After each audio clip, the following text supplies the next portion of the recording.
Hi పిల్లలు, ఎలా ఉన్నారు? మనం తెనాలి రామకృష్ణ కథలు చెప్పుకుంటున్నాం కదా! ఇంతకుముందు 2 పాడ్‌కాస్ట్‌లో 2 కథలు చెప్పాను. ఇప్పుడు మనం రామలింగడి రాజభక్తి అనే కథని ఈ పాడ్‌కాస్ట్‌లో వినబోతున్నాం అనమాట. వినేద్దామా కథేంటో? శ్రీకృష్ణ దేవరాయలకు తన మంత్రి తెనాలి రామలింగడి తెలివి, చతురతను పరీక్షించాలని ఎప్పుడూ కోరికగా ఉండేది. అంటే ఇప్పుడు మన దగ్గర ఎవరైనా తెలివిగల వాళ్ళు ఉన్నారనుకోండి, వాళ్ళని గురించి ఒకసారి టెస్ట్ చేయాలని అప్పుడప్పుడు సరదాగా అనిపిస్తుంది. సో, ఆయనకి కూడా అలాగే అనిపించింది. నిజానికి రామలింగడికి రాజభక్తి చాలా ఎక్కువ. ఆయనకి పని ఇచ్చిన శ్రీకృష్ణ దేవరాయలంటే ఆయనకి చాలా ఇష్టం. అలాగే ఇప్పుడు శ్రీకృష్ణ దేవరాయలు ఏమనుకున్నారు? రామలింగడిని టెస్ట్ చేయాలనుకున్నారు. అందులో భాగంగానే ఇప్పుడు ఈ కథ అంతా నడుస్తుంది. దాని ఔట్‌పుట్‌గానే రామలింగడికి రాజుగారి మీద ఉన్న భక్తి, గౌరవం ఎలా ఉన్నాయో లాస్ట్‌లో తెలుస్తదనమాట. సో, కథని మొదలుపెట్టేద్దాం. ఒక్కసారి ఏం చేశారంటే శ్రీకృష్ణదేవరాయలు రామలింగడిని టెస్ట్ చేయాలని ఒక పెద్ద గంప, గంపంటే ఒక బుట్ట లాంటిదనమాట. ఆ బుట్ట నిండా బంగారు నాణేలని బహుమతిగా ఇచ్చారు. ఎంత ఎంత నిండుగా ఉంది అంటే ఒక పైకి ఇట్లా పొంగుతుందనమాట కొండలాగా బుట్టపై నుంచి బంగారు నాణేలు. కొంచెం బుట్ట కదిలిందంటే చాలు నాణేలు కింద పడిపోతాయి. అంత నిండుగా ఇచ్చారు. పైగా ఆ గంప చాలా బరువుగా కూడా ఉంది. ఎవ్వరు మోయలేకపోతున్నారనమాట.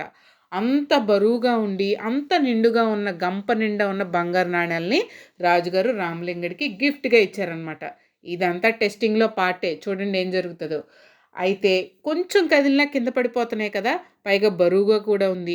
ఎవ్వరు ఆ గంపని మోయలేకపోతున్నారు. దాంతో సభలో ఉన్న మిగిలిన అందరూ కూడా రాజుగారు రామలింగడిని బాగా తెలివిగా ఇరికించారు అని సంతోషించారు. ఎందుకంటే ఎవరైనా బావున్నారనుకోండి, కుళ్ళుకునేవాళ్ళు ఎక్కువ మందుంటారు. అలా సభలో రామలింగడిని చూసి రాజుగారు ఎప్పుడు ఆయన్ని పొగుడుతూ ఉంటారు కదా!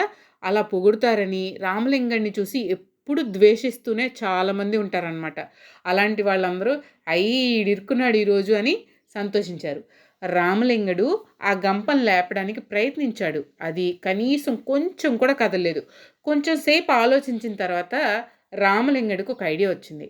ఏం చేశాడంటే పాతకాలంలో తలకి తలపాగా చుట్టుకునేవాళ్ళనమాట. తలపాగా అంటే ఒక క్యాప్‌లాగా ఓపెన్ చేస్తే అది కండువనే. అంటే టవలే అనమాట. సో, ఆ టవల్‌ని తీసి నేలపైన చాపలాగా పరిచి, అందులో కొన్ని నాణాలను అంటే పైగా కొండలాగా ఏశారు కదా గంప నిండా. అందులో ఉన్న కొన్ని నాణాలను తీసి ఆ మూటలో పోసి మూట కట్టాడు. ఇంకా ఉన్నాయి. అంటే అంత నిండుగా వచ్చారనమాట. ఇంకా ఉన్నాయి. ఇంకేం చేస్తాడు? ఆయనకి పాకెట్స్ ఉంటాయి కదా షర్ట్‌కి. ఆ షర్ట్ పాకెట్స్ నిండా నింపుకున్నాడు. అండ్ చాలా పక్కన లాల్చీలు కదా వాళ్ళవి. దాని నిండా కూడా నింపుకున్నాడు. పక్కన పాకెట్‌లో నింపుకున్నాడు.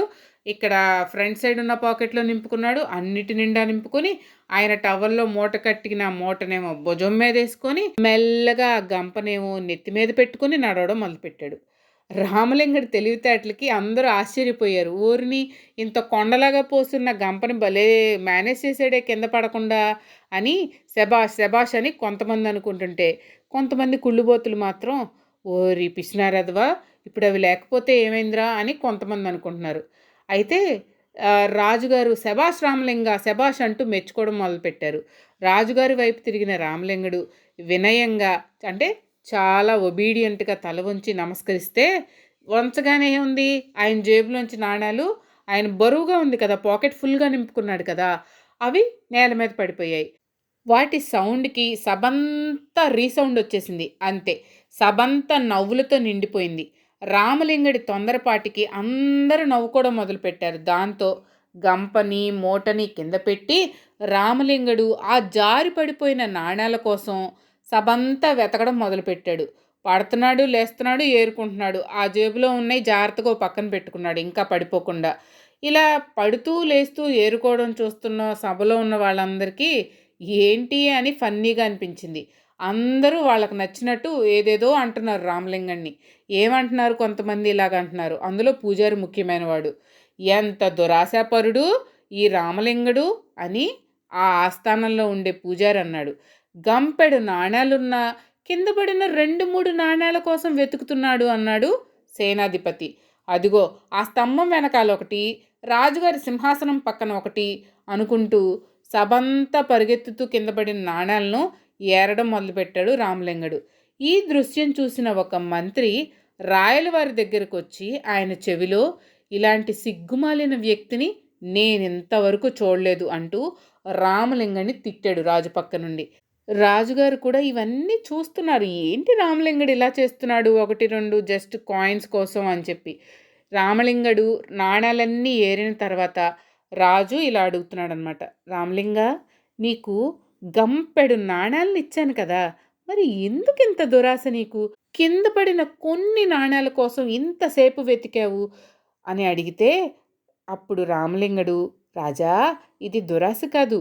కింద పడిన నాణాలపైన కూడా మీ బొమ్మ, మీ పేరు రాసి ఉంది కదా.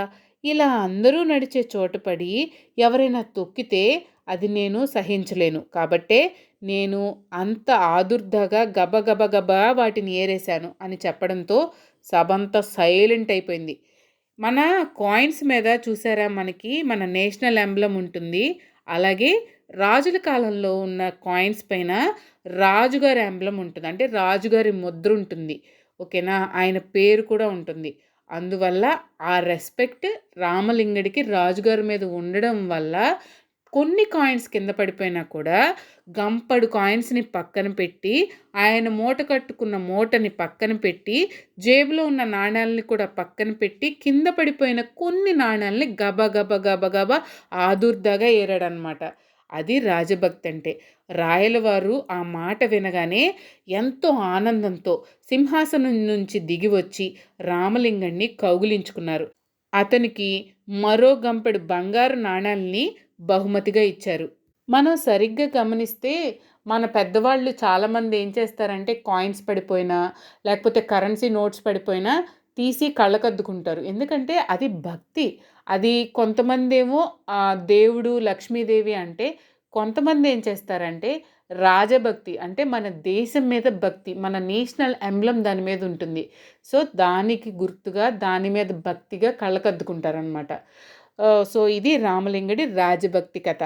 ఓకే పిల్లలు, మరో పాడ్కాస్ట్లో రామలింగడి కథ మరొకటి విందాం. అప్డేట్స్ కోసం పిల్లల కథల పాడ్కాస్ట్ని ఫాలో అయిపోండి. బాయ్ పిల్లలు.